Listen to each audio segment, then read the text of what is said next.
Operation London Bridge. That's the code name given to the plan in place for the days and weeks after Queen Elizabeth II's passing.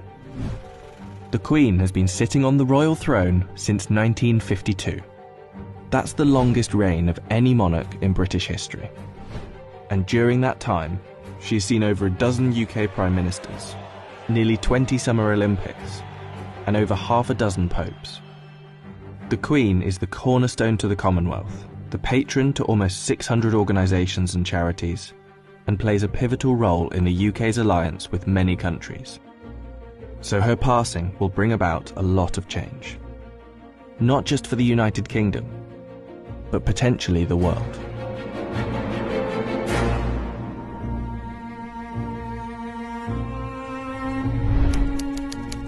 Her private secretary, the Right Honourable Edward Young, will immediately pass a message on to the acting Prime Minister at the time. That message will likely read, "London Bridge is down." The Prime Minister will then set Operation London Bridge into action. Within minutes, the 15 governments outside of the UK where the Queen is head of state will be informed over a secure line. And that will be followed by the other 36 Commonwealth nations and leaders around the world. The gates of Buckingham Palace will then dawn a black-edged notice of the news. At the same time, a news flash will alert media around the world. Every media outlet is prepared for the news. Every radio station has a network of lights that will flash to indicate a national catastrophe such as this. All BBC shows will stop and proceed to run a feed dedicated to the news. Newsreaders will change into the black suits and clothing that is on hand at all times in the news studio, and the traditional red BBC News branding will turn black. Newspapers, TV channels and radio stations have days of coverage ready to go. On the same day as her death, the Queen's eldest son, Charles, will immediately become king, and it's reported that the stock exchange, businesses and shops across the UK will likely close for the day out of respect. The day after the Queen's death, on a live stream, Charles will make his first official speech as king, and the government will swear its allegiance to the sound of a 41-gun salute in Hyde Park, London. After that, King Charles, if this is the name he so chooses, will set off on a UK tour, visiting the leaders of government in the capitals of each country, Edinburgh, Belfast and Cardiff, before returning to London. During this period, TV channels will play the many documentaries already made in the Queen's honour, and the BBC will refrain from playing comedy shows as a sign of respect until after the funeral.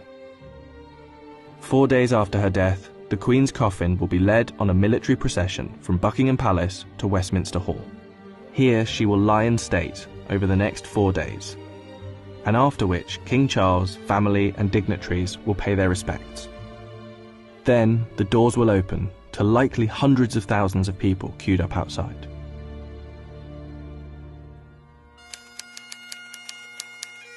The funeral is estimated to take place 10 to 12 days after the Queen's passing.